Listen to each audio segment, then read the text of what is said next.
同款是国际新闻，美国广播公司 ABC 报讲呢，卡达拍算伫即礼拜，川普要拜访中东3个国家期间，讲要送超过即个价值4亿美金即个波音747个喷射的客机，和美国总统做空军1号来使用。这个消息一日出来，引起真侪人的批评，讲川普安尼做是严重的违反宪法。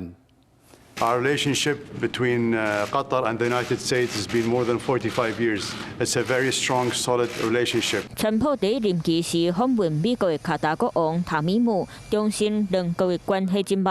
即摆外国媒体惹了这款好交情，竟然伫咧川普第二任期时进步到卡达是要送飞轮机互伊。Donald Trump is set to accept a very pricey gift from the royal family of Qatar, taking delivery of a Boeing 747 that will be used as Air Force One during his second term. 美国广播公司 ABC 公开这个消息，嘛形容这台价值超过4亿美金的喷射机是一座飞行宫殿。纽约时报嘛补充，预计川普这礼拜出访到中东时，卡达会公开这项礼物。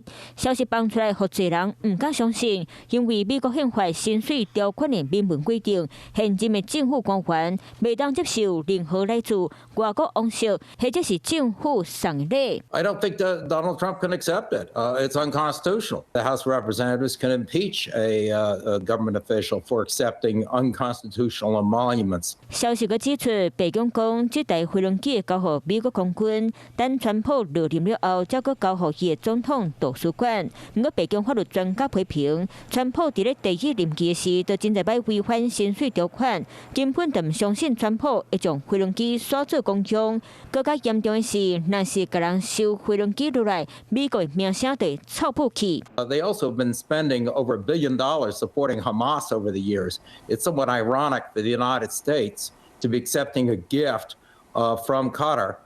This is money that really should be used rebuilding Gaza and getting Hamas the heck out of there. 薪水条款禁止美国官员伫咧无国会同意之下收外国礼物，除了惊有污水嫌疑，嘛惊因来插内情。那民进党美川破危险，知名嘅正派阴谋论者 Laura Loomer 嘛美讲，伊愿意替川普当政治，不过卡说讲川普接受卡达嘅礼物，伊对真失望。Hello， 我是林明瑞。想要抢先掌握最及时的新闻资讯吗？赶快订阅、按赞、开启小铃铛，锁定我们华视新闻的 YouTube 频道。